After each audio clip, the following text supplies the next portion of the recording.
Well, it's certainly not every day the Essex countryside looks like this. I'm just returning from capturing some more extreme weather in the UK. This time we're looking at drought, heat wave and fires. So here you have it. This is my jerky effort at capturing footage of the fires of Friday, the 11th of August 2022. The blaze took hold at about 2 p.m. and the fire service said 91 acres were burnt. There was little damage in the end, and crews, residents and farmers managed to contain and dampen the blaze. The fire was put out in about 4.5 hours. Unfortunately, no one was hurt. Nevertheless, this was one of the largest field fires Essex has ever seen, and 16 fire crews were required.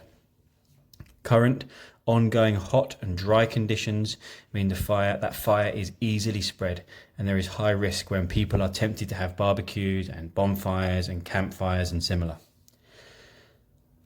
This fire led to several road closures and evacuations of some residents, and it's very, very obvious from this footage how close the fire came to inflicting significant socio-economic damage.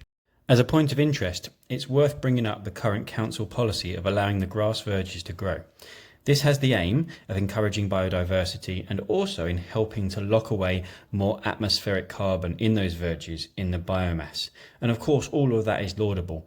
But some residents have recently asked if actually this is safe, given that it appears that these verges in these current drought-like conditions look like hay. Surely this is a dangerous source of fuel for the fire. However, I have read that the additional moisture held in the ground and the plants as a result of this extra growth actually means the additional fire risk isn't there. This incident comes then just 5 months after the 18th of February, when Storm Eunice hit with what was another example of UK extreme weather. We are getting more extreme weather. And when we talk about extreme weather, we mean weather that is significantly different from the average or the usual weather pattern. The UK appears to be following the general global pattern of getting warmer. Indeed, the 10 hottest years on record have all come in the last 20 years. Also noteworthy is that 6 of the 10 wettest years have come in the last 20 years. Well, thanks very much for watching this. I'll leave the final few seconds of the footage on to see some lower altitude shots as the drone lands.